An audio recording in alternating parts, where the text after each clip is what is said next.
Welcome to the Rotary Club of Hudson. My name is Evan McCauley, president of the club, and we are thrilled to have you joining us today.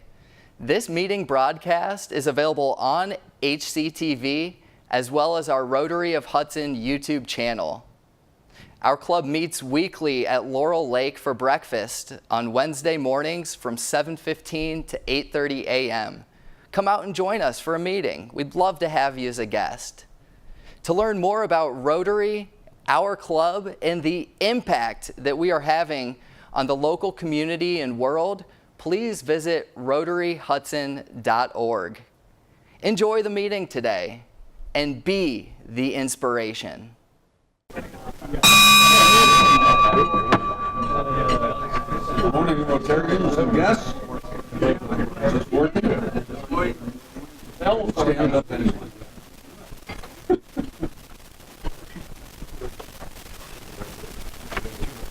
Welcome to the Rotary Club of Hudson. I'm the Sergeant at Arms, Ron Strobel. Our invocation this morning is by Rich Warfield. From the heart. First, before I say the prayer, I'd like to thank Mike Swain and is Richard here. You get up this morning, Richard N. We got together last night and did some membership stuff, so we hope to be able to bring it to the board in February and roll it out to the membership when Mark gets back from his world tour. He's going on a concert tour, so he's going all around the world. So hopefully, amen. It's all done. So let's bow our heads and let us pray for Michael as he goes around the world, and let us pray for his safe travels with his wife as they go to support countries and so forth. And God, let us be appreciative of the things that we have in this world. It's so easy to take things for granted. And let us think of you first before we say something, make decisions, and let us pray for our government officials that they get their act together and they get things back in place so people can get paid for doing their work, God. And this is all possible because of you. Amen. Thank you, Rich. Lead us in the pledge and the four-way test. David Basil. Thank you, Ron. Good morning, fellow Rotarians. Good morning, David. Please join me in the pledge. I pledge allegiance To the flag of the United States of America and to the republic for which it stands, one nation, under God, indivisible, with liberty and justice for all. and the four-way test. First, Is the truth, second, to bear all concern, third, will build goodwill and better friendships, fourth. will be beneficial to all concerned. Thank you. Thank you, David. And lead us in songs. A song that we're not going to like. Next, Chris Parker. Okay. You know, we haven't seen much snow this year, and it's kind of so pretty, except for the ice. So, in honor of the snow that it's supposed to be this week, I think we should sing a little song called Let It Snow. Oh!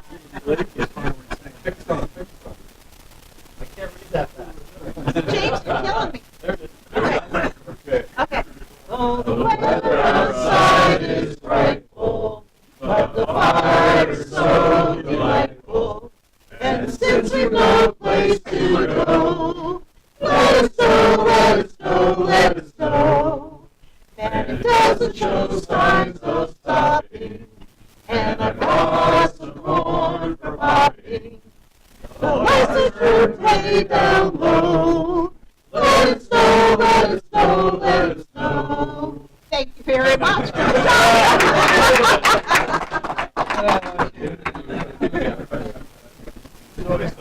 trying to figure out why we stopped short. Yeah. It gets upgraded. And our president, Evan McCauley.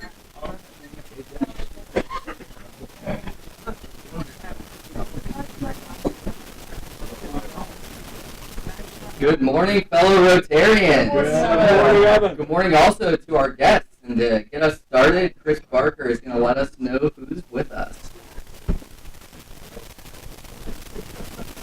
Okay, thank you to the guests who joined us today. If they could please stand while I call their names so we can give them a warm Rotary welcome. We have Kurt Newell, guest of Mike Swain, joining us again. Thank you, Kurt. And we have our French Sport Exchange student Leah with us again. Thank you. It's nice to meet you.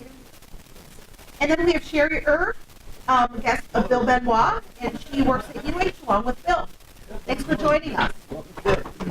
And I have one announcement. As you know, our Rotary has donated money to the Are You OK program here in Hudson at one of our galas.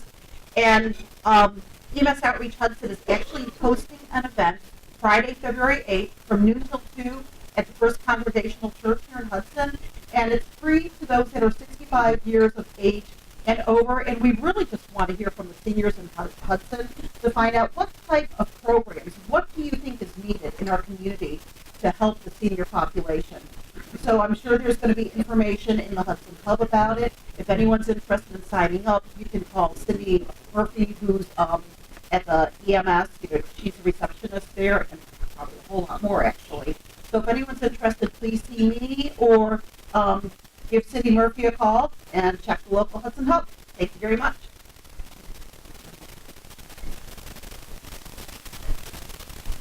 Thank you, Chris. So we've got a couple of items going on, and then as promised, we're going to continue our Sports Center worthy sports themed month here. We have Larry Williams, and we'll introduce him shortly. To get started, I was running around and I dropped off some blank pieces of paper. There's some pens and pencils also floating around. And what we have there is a blank slate. And our club needs everyone's help here in identifying who our future leaders are going to be for our club, starting with the next upcoming Rotary year, 2019-2020.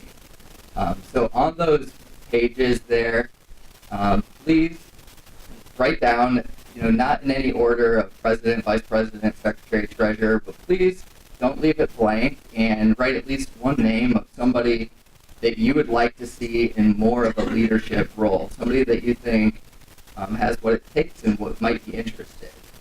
So backtrack just a little bit here.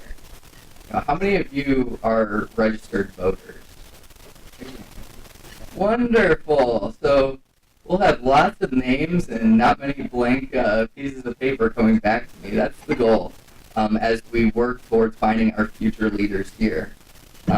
In Rotary International news, they're hard at work getting ready for their upcoming year, 2019-2020. And the president-elect this year, Mark Daniel Maloney, he's from Decatur, Alabama, I believe. He just recently announced what his presidential theme is going to be for the year, and that is Rotary Connects the World. He asks Rotarians to strengthen the many ways that Rotary connects the world, building the connections that allow talented, thoughtful, and generous people to unite and take meaningful action through Rotary service. This year, our theme is Be the Inspiration. The Rotary Connects the World will be the 1920 theme, and please help me as we identify our future leaders. All right, enough administrative business. We're going to have... Oh, hi, Leah. How are you? Good morning. Thanks for being with us. So, for our sports team, we're going to have a short update on United Disability Services. And the reason for that, our club participated in a cluster grant. So the local clubs all contributed $700 towards the grant, and that was matched by our district.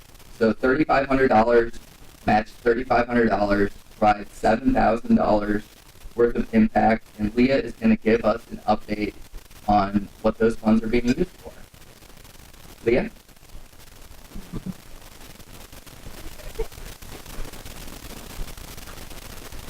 Hi everyone, I am Leah Oxenhurt, and I am the Recreation Coordinator for United Disability Services. We're based in Akron. If you're not familiar with us, we do a lot of many different programs for people with disabilities. We have 2 locations in Akron, one in Kent and one in Twinsburg. Our biggest thing is adult services, but what I do, I get to have all the fun. I get to help coordinate the All-Star Training Program. If you're not familiar with that, it's an organization that integrates people with and without disabilities to play competitive sports. On a side side note, I also do work with the National Inclusion Project, and we do an after-school program for high school students at Stoughton High School every Wednesday for an hour. But that's separate. So All-Star Training Club has been around since the mid-'80s. It was established to provide a sports program where everyone, no matter the ability, could compete in competitive sports. We currently have 13 different sports programs. Some of our programs are basketball. We bowl pretty much all season or all year. The only season we really take off is spring. We do bocce. We play kickball, which is kind of fun. We kind of put sports together. We do gymnastics, flag football, pretty much any basic sport we play. We have about 1,000 athletes that participate in all the sports throughout the year. We're really trying to gear in now for kids, the younger population coming up. We've had the same people for almost 30 years, but now we're trying to get into more of the youth, which stems from the Special Olympics of it too. We also, of course, are big in, again, Special Olympics. We participate in about 10 different sports for Special Olympics. We participate all throughout the year. If you're not familiar with Special Olympics, most people know, of course, we participate in the big summer event. But throughout the year, Special Olympics has different times we need to compete for different sports. Last year, I think we had over 100 of our athletes come from. Okay, we had about 100 athletes. We took 100 athletes down to the State Special Olympics in Columbus. We were one of the biggest organizations to compete there, which is amazing for a program that's not based out of the county or has support from the county, because we are supported privately. So it's pretty neat to see how big we have come.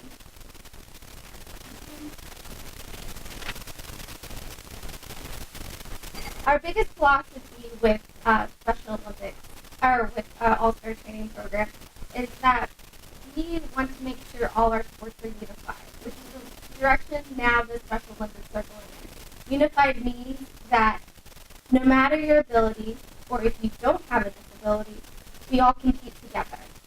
We're one of the very few organizations, actually pretty much in the country, that compete in these unified sports.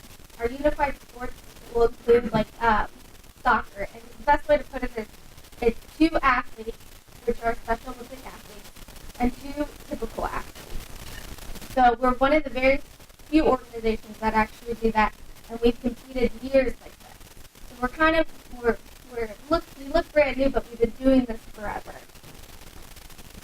First of all, I really want to thank all you guys for all your support. I do want to show you guys what your money went to. You guys bought us a ton of stuff. Bocce ball courts. You bought us basketballs for our basketball league that just started 2 weeks ago. You guys bought us tons of jerseys, which I want to show you because you guys want to see where your money went and what it provided. You provided over 100 shirts for our Summer Olympic athletes. So I want to show you first our flag football. We compete in the flag football in November. And what we do is we go down to Columbus, and there's about 8 different teams. So, and then you guys have your nice little logo. I didn't get to bring a Summer Olympic one. I can send you guys a picture. I know, I'm pretty sure Dave has it. And I can send you guys a picture of it. I just didn't have a picture one. It's been about a year, you know. And you guys said our name on it.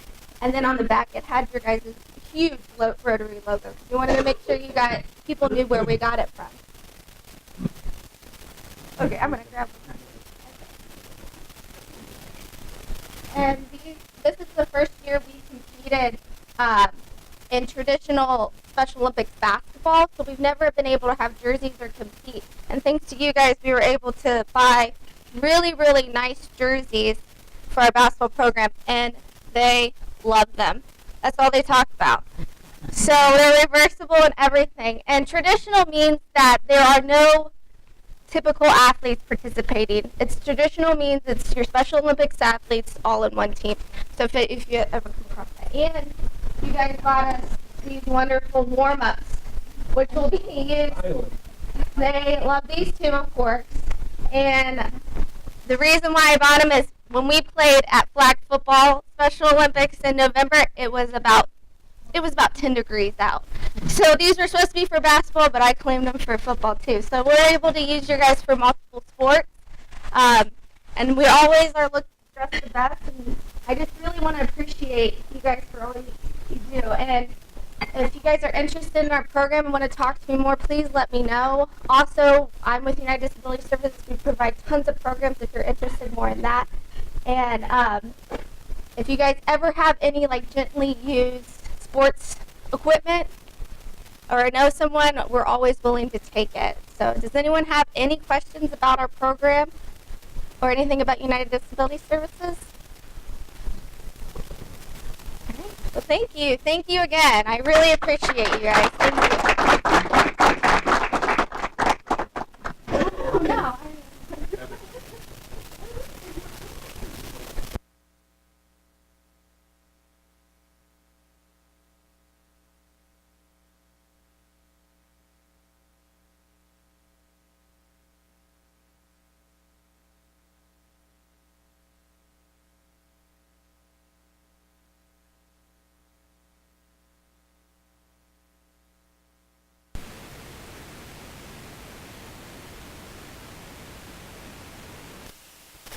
Just a word about the audio. Gary here is working very hard to get us really good audio. We've got some kind of bug in the, wow, that's picking up pretty well now. Some little bug in the equipment, and so we're working on that. And just ask for your patience. We actually have the audio for two purposes. One is within the meeting, you can have the speakers so that we can hear better. But also the audio picks up and goes on the video that we then give to Hudson Cable and to goes to YouTube. And so that's why last week when someone said, I can't hear the audio, it actually was picking up for the recording. We had turned it down because of the feedback. So, yeah, so if you do have suggestions for the audio, if you could just come on over and tell us suggestions. A lot of times being shouted out doesn't exactly help us out too well, but really appreciate your patience while we're working through this.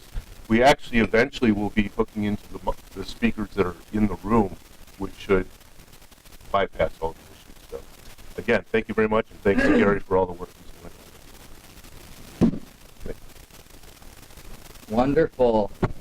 Leah, thank you very much for the update and for being with us. It certainly is important to look good and to look like a team. It's great to hear that everyone is enjoying that impact. Let's continue to put together ideas that we can use these matching grants. At the district level, we were to receive $3,500 in matching funds. You know, if you do something international, Marilyn and I were talking briefly, you can raise as much money as you need and have it matched. So without further ado, we're going to kick off our main presentation this morning, and John Adams is going to introduce our guest speaker. Good morning, Rotarians. Good morning, John. It's my pleasure to introduce our speaker this morning. I'm going to jump right into it. It's quite a bio, and I've shortened it a little bit. So award-winning academic success, competitive excellence at the conference and national level, enhanced revenue generation, and facility development have become the hallmarks of Akron athletics under the leadership of our speaker this morning, Larry Williams. Named the Akron Zips Director of Athletics in August of 2015, Williams' primary focus is developing success-driven student athletes and of elevating the athletics department to national prominence. He comes with a diverse athletics background and proven track record. Throughout his career, Williams has been an NCAA Division I athletics director, collegiate, and professional athlete, including a stint with our Cleveland Browns, practicing attorney, media talent, university marketing administrator, and top executive of the corporate trademark licensing and marketing industry. Williams came to the university from Equity Management, Inc., where he led the nation's largest corporate licensing program, increasing marketing, royalties, and branding. Prior to that, Williams directed the athletics department at 2 universities, focusing on competitive excellence, academic success, and business fundamentals. Williams was a 2-time All-American football player, and a 1985 graduate of the University of Notre Dame. The offensive lineman played professional football in the NFL from 1985 to 1993, while at the same time earning a law degree from the University of San Diego in 1992. He then practiced law for the Indianapolis-based law firm of Baker and Daniels before returning to Notre Dame in 1999 to work on licensing and product marketing. We all know how dominant Notre Dame is in licensing and product marketing. He's a native of Santa Ana, California. Mr. Williams and his wife, Laura Lee Williams, have 5 children: Kristen, Sean, Scott, Eric, and Luke. It's my pleasure to introduce our speaker today, Mr. Larry Williams.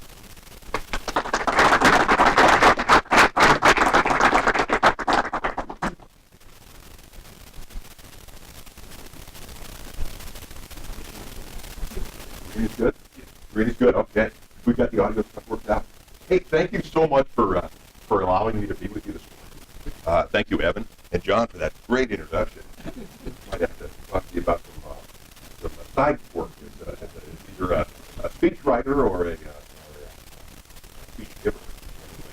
And thank you, Leah, for your time as well, all the work with your constituents. I'm happy to report. Oh, I should also say that I think we should also thank the kitchen staff. What a great breakfast. Holy cow. I look forward to it here. Wonderful breakfast. So, again, thanks for inviting me this morning. I am probably the most fortunate person on the planet. I've got a beautiful wife with beautiful kids, and I got a job I love. I get to use sport to mold and develop young men and young women into leaders in our society.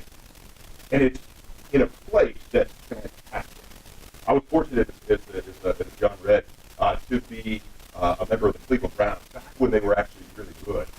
And judging by some of the folks here, some of us remember that, but others, the younger of you may not. But we were actually pretty darn good. It was during the Bernie Kosar era. And at that time, we had a very fiery coach, romantic in nature, very disciplined. I was in my second year, and we were playing out on the West Coast against the Raiders. And I had started law school, and those that are lawyers, I'm a recovering lawyer, by the way. But for those of you that are lawyers, remember that the first year of law school are all year-long classes. So I had to go to school at night during the football season, and in the off season I'd load up on a few more classes. But this one particular week we were going to go out and play the Raiders, and I'm in my second year, and I started to play pretty well. I got a great coach in Howard Budd, and he's taught me how to play at the NFL level, and things are going pretty well. My new wife is pregnant, and I'm feeling pretty good about life. But I'm in the back of the plane, flying out to California, and I'm doing some studying. I'm actually taking a course, and I've got to keep up with my classes during the week, so I'm studying in the back of the plane. And there are groups of players watching video or playing cards or conversing amongst themselves, but I'm kind of in the back, trying to know about my reading. Well, I see out of the corner of my eye, our head coach walk down the aisle and take this side look at me, and then turn around and walk back to the point where his seat was. I thought, that's kind of weird, but okay. We go out, and the game goes pretty well. We win the game pretty well. We're long. I'm scared to death of that. But in any event, the game was pretty well. But Monday morning, I go to the office, and I'm in front of my locker, and there's a note on my locker that says, "See coach." You know, in the parlance of the NFL, that means some you're done. But you're going to be on your way. So I'm there for that. So I go upstairs, sit in the coach's office. He turns around to the leather chair. The whole thing, and I'm nervous a second. A man who doesn't give many compliments said, "Hey, look, nice game." I almost stopped right breathing right there. But in any event, he goes on to say, "Yeah, you know, and things worked out well." But hey, what were you doing on the way out there to California? That's why I was in the back of the street. What were you reading? Some law book. Why would you read law book? He said, "Oh, I'm kind of a law book." And he says, "That's kind of neat. I wanted to be a lawyer at one point before I became a coach.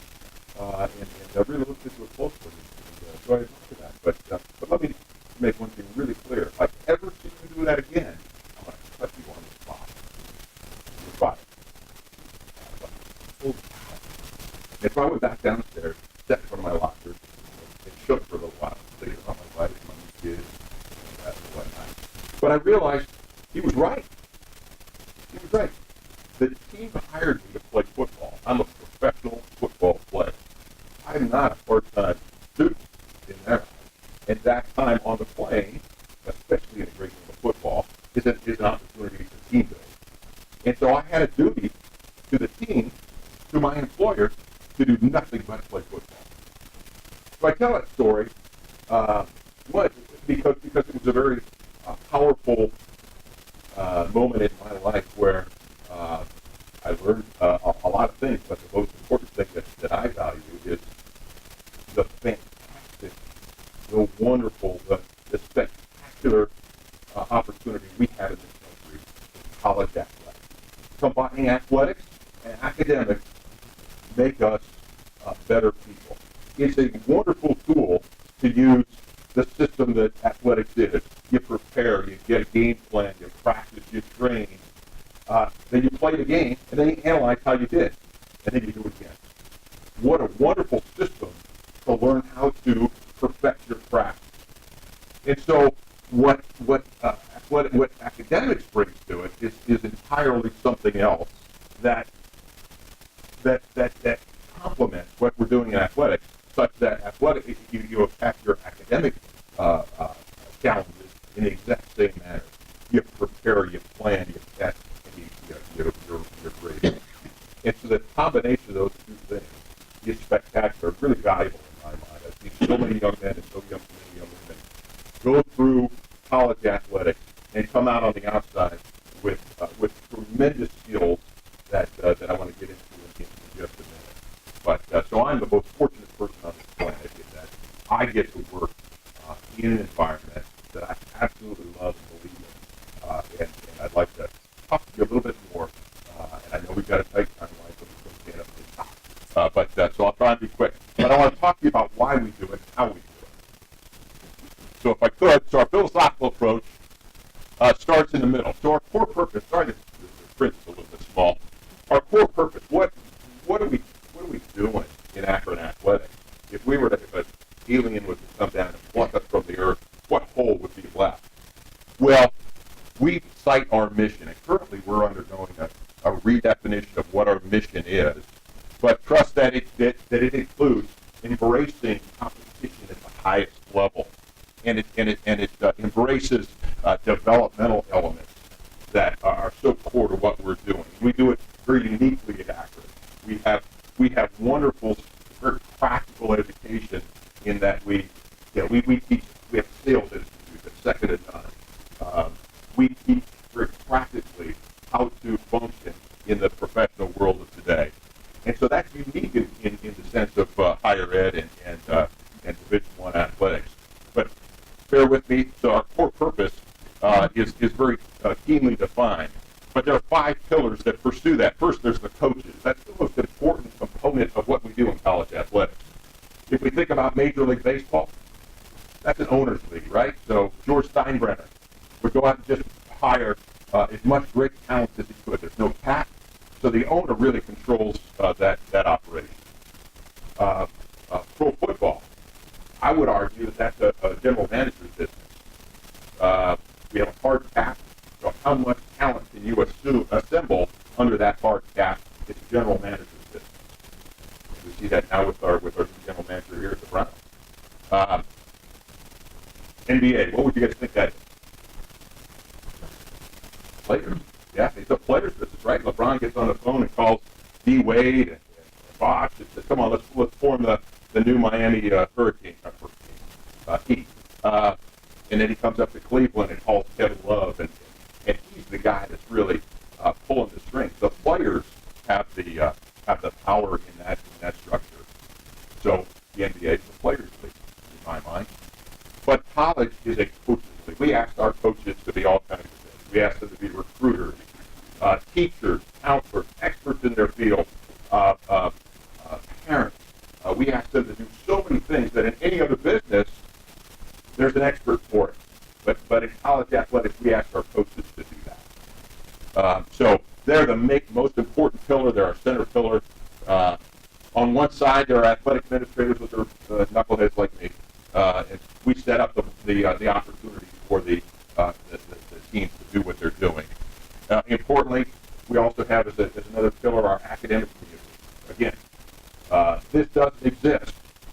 without a full participation in the college community. And the academic portion of that is at the core of what we do. So the academic community is yet another pillar. Our cornerstones are university control. So we've seen it so many times when we read about it in the paper. College X failed because, well, actually they were going out and doing their own thing. They weren't part of the university. They were becoming a semi-pro franchise on their own. And ultimately that gets schools in trouble. So I believe that the university control is a cornerstone of what we do. So too, I believe a cornerstone of what we do is the support we get from our donor and fan base, right? So it's expensive to do what we do. And I can get into some more detail on that, but I don't want to bore you this early in the morning with that. But the contributions, financial and otherwise, that we get from our donor and fan base is irreplaceable. It's something we absolutely need in order to pursue our core purpose. So great investment in these 5 areas, right?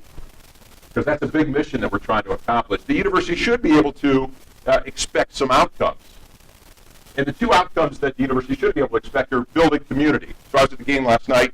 We beat Eastern Michigan, and it was really cool to hear the chant, "We are UA." There are very few things in our society that pull people together in a time when we really need to be pulled together, like athletics, right? There aren't many tools. And so the university has great opportunity to build community, micro communities and teams, but macro communities in terms of support for athletic endeavors. So very unique element of our culture. The university should be able to expect to build community through its athletic program. It should also be able to expect an enhanced awareness. Crazy opportunity to really enhance the name, the recognition, the notoriety of all of the things that happen on campus, and that is through sport. So we played last year in a bowl game down at Boca Raton, the Boca Bowl. Bad time, many would argue, small-time bowl. But turn the TV on, there were 1.5 million people watching that. That's a lot of eyeballs that are watching the sport and learning about the University of Akron through that game. We were fortunate enough, we have an unbelievable soccer program. We're fortunate enough to play the championship game again this year. Interestingly, while the Boca Bowl was watched by 1.5 million, the soccer championship was only watched by 90,000 people. So football is really, really, really important to us in terms of many things, especially the awareness impact that it has for the university.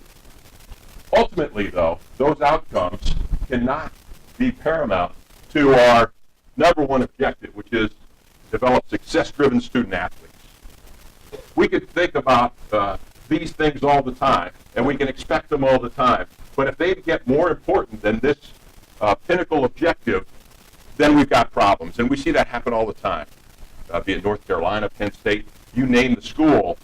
What happens is if they lose sight of the fact that we're developing success-driven student athletes through sport, and they pay more attention to these things, then you got problems. And so I ask all of our people all of the time, you guys do your 4-way test. We likewise do a test, and we say, where does the issue fit on our pyramid? Does it ultimately point to the number one objective we have? Are we focused on developing success-driven student athletes in every one of our decisions? That's the approach that I want all of our folks to take, and I'm happy to report that by and large, and we're full of mistakes, but by and large, we do a really good job of making sure that that's our number one focus. Again, I couldn't be more happy to be in this role at the University of Akron, and I appreciate the support that you guys and gals do as supporters of us. If not at games, if not as buyer season tickets or ownership, if you are an ambassador for us, I could not be more thankful to you.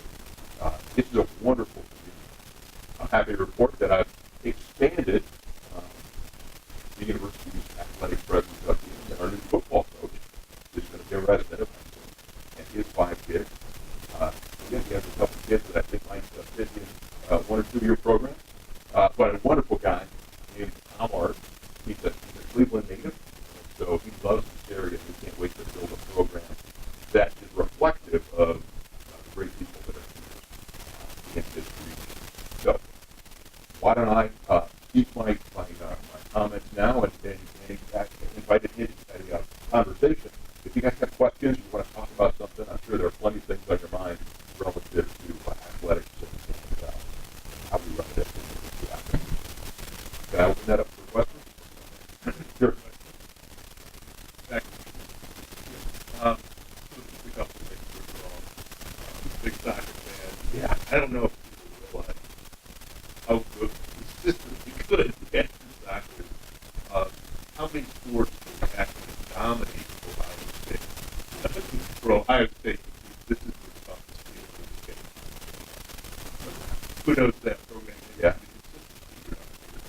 So sort of two things. One is we talked earlier. Well, often just have no idea what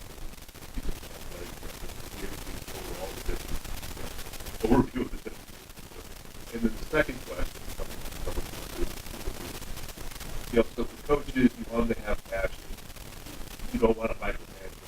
On the other hand, you do want them to adhere to the standards that you have. Some of the coaches balance, some of their passion. How do you want to motivate? Yeah. Let's do it together. Then I'll start with the coaches. And what I try to do is have a personal relationship with each of our coaches. We have 20 sports programs, and we have some wonderful coaches, men and women that are really committed to all the right things in athletics. But it's frequent that we have conversations about keeping things in balance. It would appear from the outside that a coach is measured only by wins and losses. And true enough, they are. We have to embrace the scoreboard. It's part of the fabric of what athletics is. But I'm pleased that the current coaching staff that we have is really committed to more than that. So I judge, be it for continued employment or enhanced employment, I judge them not just on their performance on the field, but the performance of their kids in the classroom and in the community. So I have a personal relationship with each of the coaches.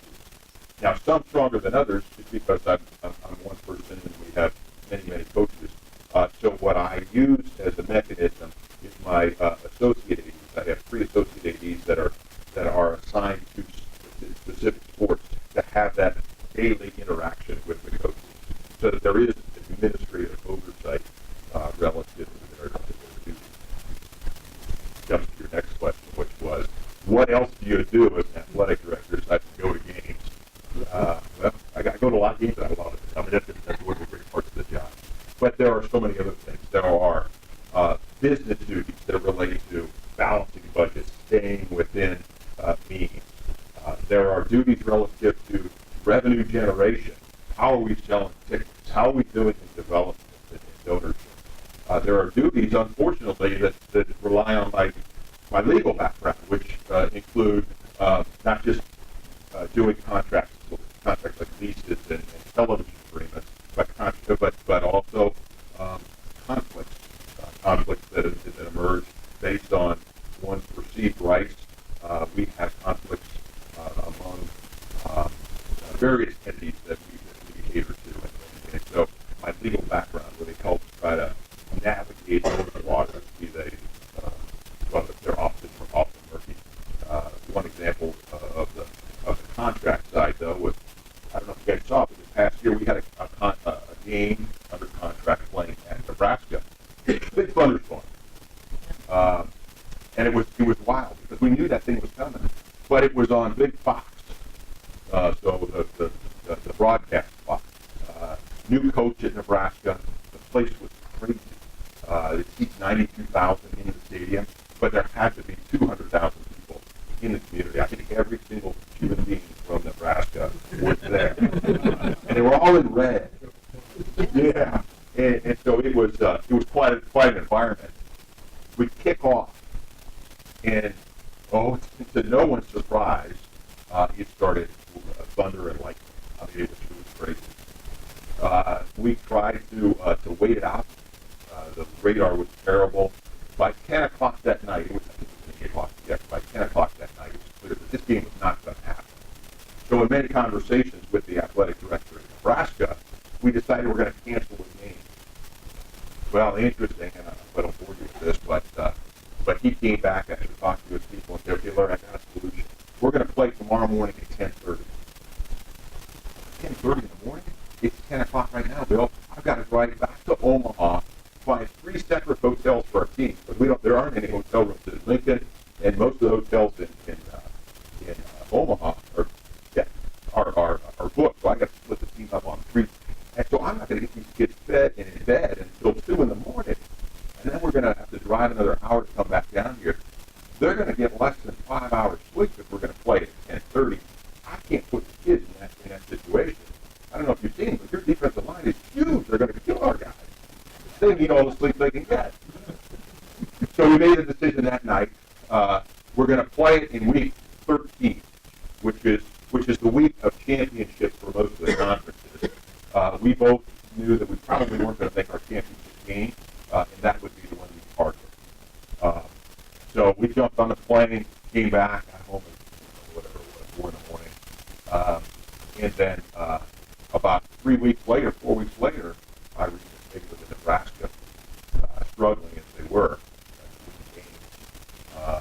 It is to get full feet to play us. We had just beaten Northwestern, which was their thing. And so, lo and behold, their coach Scott, who I know, Scott Ross, who I know, was anxious to play somebody of less than. No. So they made a decision. They wanted to play a different game. And so they booked the game in their off week, which did match up for ours. That was very disappointing. Because our kids really, really, really wanted to play Nebraska in that environment. It was something that we recruited to. It was something the kids looked forward to. One of our kids, I remember, distinctly came up and said, Mr. Williams, please don't cancel this game. We really want to play. We'll sleep on the bus. But it broke my heart. I couldn't put the kids in that position. To get less than 5 hours sleep. So, lo and behold, they played a different game in their off week. And then we had the opportunity to make up in that same end of the season this weekend, an opportunity to play at South Carolina. So we felt like we mitigated it a little bit in some way. We had a deal in place with Nebraska that was a contract that didn't cover specifically the force of care provision. Didn't include lightning and rain. So in our opinion, look, we were robbed of the opportunity to play. Bottom line is, we came to a settlement. They had obviously a different perspective than we did. We came to a settlement where we paid by Nebraska $600,000, and we got we agreed to play a game in 2025 So it worked out fine for everybody. We got to play a big time opponent, and we got fairly compensated, I believe. So we both went on our way. Good news for Nebraska is they really started turning their game around. The good news for us is we've got a good direction going forward now. But that was one of those little matters that we have to deal with on occasion. And then we have all types of human relations, human resources type of situations relative to our own workforce, be it coach or administrator or support staff. So there's a myriad of things that I'm responsible for in our department, which is about 60 full-time people, and then we have probably another 40 part-time folks that are in capacity. We're pleased. I think we're really, really lean. And so, as a general matter, I'm pleased with the direction we can put out. We have some really good people on the staff. I'm excited about what we've done. I'm really excited about what I've done. That was a long answer to a very short question. Sorry about that. Sorry, Jay, you have to wait a second. Question, the Couple questions. The coach of the Browns, was that Sam or is that Marty? Or you'd rather not say? It was Marty. Marty. Wonderful coach. Maybe the best coach I had. And all the people I've been coached by, and I played a lot of years. He was probably the best head coach that we had. I was surprised that it ended for me. I thought he was. I know he was frustrated we couldn't beat the Broncos. Well, similar to McCarthy in Green Bay, who was there for 13 years, sometimes you stay long enough that you wear out your welcome. It doesn't matter what you do. People are never happy on what the record is. We're 7-8-1. People are happy again. But now, could you tell us a little bit about Tom and where he came from, sir? Yeah. So Tom Marth is our new football coach, and as I said, he's going to be a resident here in the great city of Hudson. Not sure what the development is, but he's got a wonderful family of 5 kids. He married a young lady who also is from the west side of Cleveland. Tom was from Westlake, I believe, where the born and raised. Went to Ignatius High School, and then was a successful quarterback at John Carroll. He went on to play in the NFL as a backup quarterback, practice squad guy for the Colts. And interesting, in the process of hiring Tom, I heard unbelievable stories in two areas. One from kids that he coached, both at John Carroll and UCC. They couldn't speak more highly of him. Many times they would say, look, most people love their high school football coach. Well, I'm telling you, the guy that I had in college, we would run through a wall. Very, very, very supportive of his efforts to develop the second one that I was very impressed with was the second element that I was very impressed with was his apparent knowledge of the game of football. Peyton Manning, in particular, is sort of a savant in football terms. And Peyton suffers fools, not like he's kind of rigid in that regard. He doesn't let many people in. But Peyton had some wonderful things to say about his time with Tom as a support element. So he said, I used him as sort of a quality control coach. I'd given him an assignment, and he'd show up the next day having broken down a particular defense, having broken down whatever the task was, and then would present it really well. And I'm thinking in my mind, that's a really good coach. And in fact, when he was leaving the Colts, Tony Dungy, the general manager then, had offered him a job as one of the young entry-level coaches. So he went to Peyton, Tom went to Peyton and said, Peyton told the story, he said, hey, I've got an opportunity to be one of these young coaches, quality control coach, and they've offered it to me here, but I really want to play. So I'm going to go to Europe and I'll play in Germany this next year to try to figure out where I might be able to launch in the NFL. Say that at one of your times. Yeah, Tom, I want to play in the Masters. But that's likely not Tom. It's not much about that too, but anyway. So those two things really impressed me about Tom. Great football knowledge and really a great motivator of young men through this game. So he'll be a neighbor of yours, and I look forward to having you guys welcome him. He's a great guy, great family, and he's really going to be focused on building a program that's reflective of the region, right?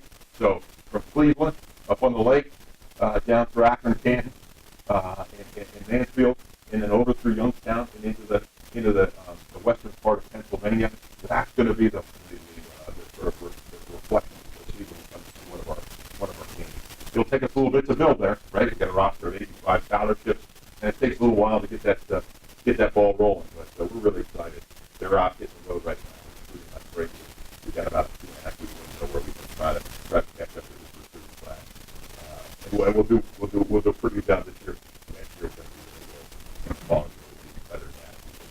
Great relationship with all this year. You mentioned conflict resolution. There's been a bit of a kerfuffle recently involving a couple of basketball. Yeah. The thing can you kind of outline who is the final arbiter of that? Is that you? Is that the coach? How are things like that settled? Great question. What you read in the paper is probably let me say this: there are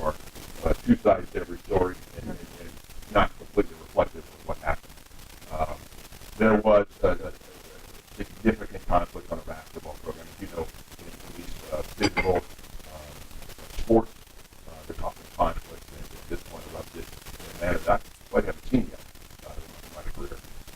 So this one got really physical, and a young man took a couple shots. Right, he's doing fine. He's healthy, the horse, and he's doing fine.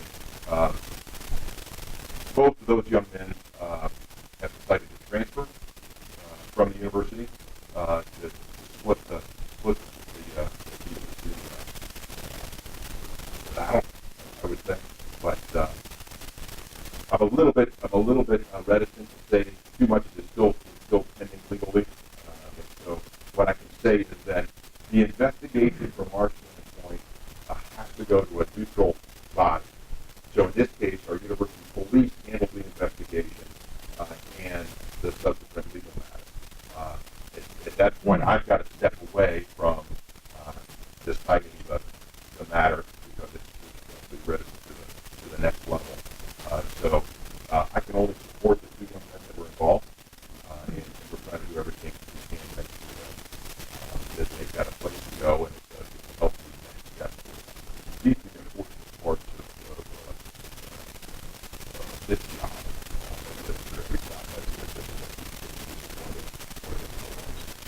Does that respond to your question? Okay.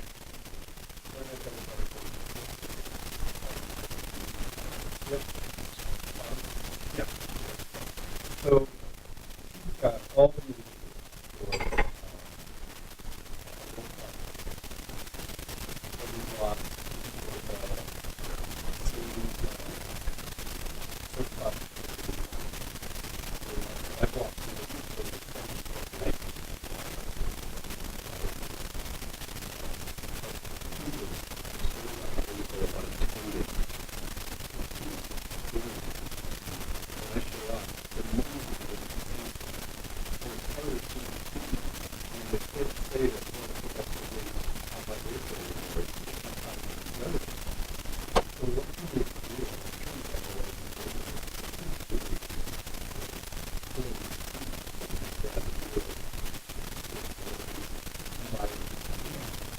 That's a real challenge for us.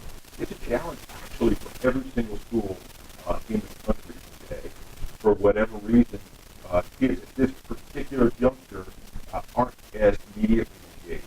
Probably because, if you think about it, there are so many other ways that their attention is grabbed. Even the great Nick Saban has cited his student body for not showing up and supporting the Alabama time. So we're not alone in that challenge. Capturing the attention of the students is obviously multifaceted. We've got to be able to compete with the smartphone. We've got to compete with the Xbox and the gaming opportunities. We've got a lot of competition out there. But the other thing we need to do is the other thing that's missing. We've got to put competitive products on the field and compelling products on the field. So compelling in that they're successful on the field and people want to watch a winner. Even the Browns had empty football seats for so many years. So one, we got to be competitive, but two, it's the kids on the team have to be reflective of who the kids in the classroom are. And for many years, not to be overly critical, but we had a large component of our team was from Florida, and they weren't sensitized to the great things that exist here in this region. And so our effort now will be to focus on how do we get local guys. So how do we get kids from Mansfield and Mentor and Ignatius? Because when we get a team that's reflective of who we are as a community, then I think we're going to start seeing a lot more folks show up. Classmates will show up because, hey, I went to high school with this guy, or his girlfriend is my friend, and the parents will be more inclined. The people that support high school football here in the region will show up, and it's like that's one of our key concerns moving forward. I hope that's responsive. Larry, in order to develop a success-driven student athlete, what do you look for when you recruit at high school? Similar programs, or do you just take an athlete and mold them the way you want them to? You know, it's interesting you say that because I'm most excited in Tom's staff about the guy that they've got doing their recruiting, heading up their recruiting. And his philosophy is built on many years in the NFL, where they really do a lot of background checks. Now, our purpose is different than the NFL, as already described. But his whole focus is, how do we get the right guys in here? We can develop biceps. We can develop quads. We can develop a mental acuity for the game, but we can't develop character that's you know, the fundamental essence of who we are. So we've got to find guys that fit what we're trying to do. So we want to know, you know, what's the family life look like? How many how many folks are involved? Is it parents? Is it the parents, grandparents? Who's raising this child, and what are their values? And do those values match what we have? So the person that may have even bigger biceps and bigger quads, but doesn't have the right makeup for our program, okay, there's probably another spot for them where they fit better. And so our current effort in football is the effort that I want to see out of all of our programs. And I think by and large we do that. Jared in soccer does that. You know, he's got a superstar, world-class athlete in that program, so successful. But he doesn't take this anywhere. He takes only those people that will appreciate the particular options that are available in action. And he's done a wonderful job. That program is sort of just a stellar hallmark of what we should all be like in all of our programs. So is that responsive to your question? Okay. Other questions that those of you might have? I know we're getting a little late here. Coffee's getting cold. Thank you very much for having me.